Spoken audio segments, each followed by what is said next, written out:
ان خوش نصیب مومنوں کا ذکر ہے جنہیں اخروی نعمتوں سے سرفراز کیا جائے گا۔ اور پھر اللہ تعالیٰ کی شان تخلیق کا ذکر ہے۔ سورہ فجر میں قوم عاد و سمود و فرعون کا ذکر ہے۔ ان اقوام نے طاقت کے زوم میں آ کر سرکشی اختیار کی تو اللہ تعالیٰ نے ان پر عذاب کے کوڑے برسائے، پھر فرمایا کہ تم یتیم کی عزت نہیں کرتے، ایک دوسرے کو یتیم کو کھلانے کی ترغیب نہیں دیتے، وراثت میں ملا ہوا سارے کا سارا مال ہڑپ کر جاتے ہو، تمہیں مال سے بے پناہ محبت ہے۔ اس کے بعد فرمایا کہ آخرت میں اس مال کی ناپائیداری کا احساس ہوگا، انسان پچھتائے گا مگر یہ پچھتاوا کچھ کام نہیں آئے گا۔ آخری آیت میں فرمایا کہ نفس مطمئنہ یعنی اعلیٰ درجے کے ایمان والوں کا وفات کے وقت اعزاز و اکرام کے ساتھ استقبال کیا جائے گا۔ اس کے بعد سورہ البلد ہے جس میں فرمایا کہ ہم نے انسان کو دیکھنے کے لیے 2 آنکھیں، بولنے کے لیے زبان اور 2 ہونٹ عطا کیے اور نیکی اور بدی کا شعور عطا کیا۔ سورہ اللیل میں اللہ تعالیٰ نے فرمایا کہ انسان کی جد و جہد مختلف سمتوں میں جاری رہتی ہے۔ ایک طبقہ وہ ہے کہ اللہ کے عطا کردہ مال میں سے اس کی راہ میں خرچ کرتا ہے، تقوی پر کاربند رہتا ہے، نیک باتوں کی تصدیق کرتا ہے، تو ہم اس کے لیے آسانی یعنی جنت تک رسائی کی منزل آسان کر دیں گے۔ دوسرا طبقہ وہ ہے کہ جو اللہ کے دیے ہوئے مال میں سے بخل کی وجہ سے خرچ نہیں کرتا، وہ دولت کی فراوانی میں مست ہو کر اللہ سے بے پرواہ ہو جاتا ہے اور نیک باتوں کو جھٹلاتا ہے، تو اس کے لیے ہم مشکل منزل یعنی دوزخ کا راستہ آسان کر دیتے ہیں۔ سورہ ضحیٰ سید المرسلین کی عظمت کو بیان کر رہی ہے۔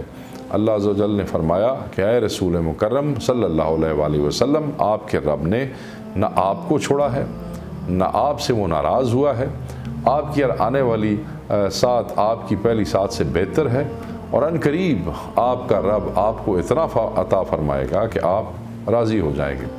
اس کے بعد سورۃ علم نشرہ ہے جس میں رسول اللہ صلی اللہ علیہ وآلہ وسلم کی شرح صدر کا ذکر ہے۔ اس میں ایک آیت رفعت شان مصطفیٰ کے بیان میں ہے کہ اللہ نے فرمایا اور ہم نے آپ کا ذکر بلند کر دیا۔ سورہ 3 میں فرمایا بے شک ہم نے انسان کو بہترین ساخت میں پیدا کیا اور پھر اس کو سب سے نچلے طبقے میں لوٹا دیا۔ اس سے مراد یہ ہے کہ اللہ کی بارگاہ میں تقرب اور عزت کا مدار انسان کی ظاہری صورت پہ نہیں بلکہ ایمان اور عمل پہ ہے۔ سورہ علق کی پہلی 5 آیات وہ پہلی وحی ربانی ہے جو غار حرا میں نازل ہوئی اور آپ کی نبوت کا اعلان ہوا۔ اس کے بعد سورہ قدر ہے جو شب قدر کی فضیلت میں نازل ہوئی، اسے 1000 مہینوں سے بہتر قرار دیا گیا ہے۔ شب قدر کو قطعیت کے ساتھ متعین نہیں فرمایا تاکہ بندوں کے ذوق اور خیر کی جستجو کا امتحان ہو۔ سورہ بینہ میں اللہ تعالیٰ نے اس بات کا حکم دیا کہ تمام باطل ادیان کو چھوڑ کر اخلاص کے ساتھ صرف اللہ کی بندگی کو اختیار کریں اور نماز قائم کرتے رہیں، زکوٰۃ ادا کرتے رہیں، یہی دین مستقیم ہے۔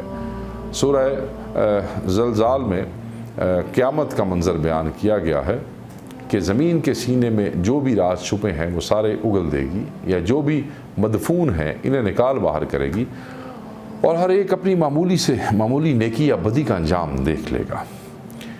سورہ عادیات میں اللہ تعالیٰ نے مجاہدین کے گھوڑوں کی مختلف کیفیات کو قسم کے ساتھ بیان فرمایا ہے۔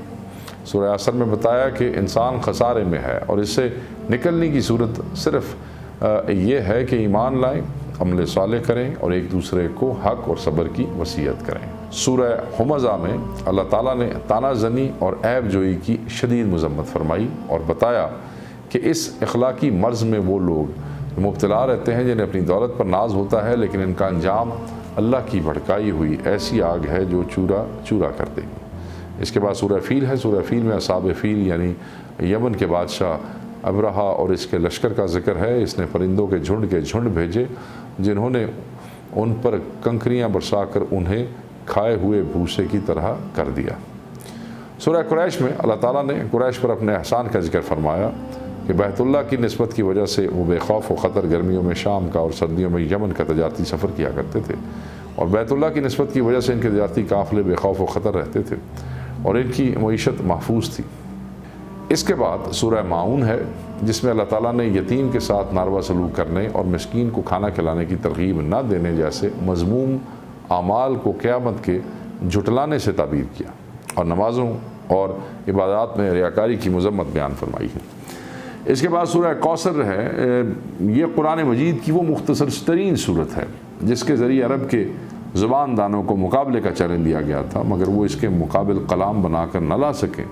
اس میں اللہ تعالیٰ کی جانب سے رسول اللہ صلی اللہ علیہ وآلہ وسلم کو کوثر عطا کیے جانے کا ذکر ہے۔ سورہ کافرون میں یہ پیغام دیا گیا کہ حق اور باطل میں کوئی مفاہمت نہیں ہو سکتی۔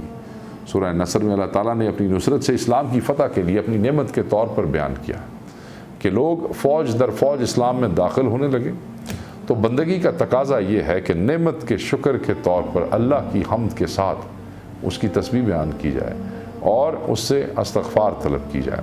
سورہ لہب میں بدترین دشمن اسلام ابو لہب اور اس کی بیوی ام جمیل کے انجام بد کی خبر ہے۔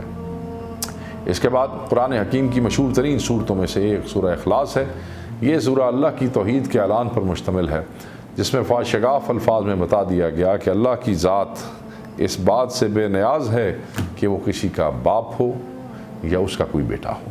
سورہ اخلاص کے بعد سورہ فلق اور سورہ ناس ہے، یہ دونوں قرآن کی آخری صورتیں ہیں، چونکہ ان دونوں صورتوں کا موضوع اور مضمون یکساں ہے، اور اس میں اشرار کے شر سے محفوظ رہنے کے لیے اللہ سے پناہ طلب کی گئی ہے، اسی لیے ان دونوں صورتوں کو معوذتین بھی کہتے ہیں۔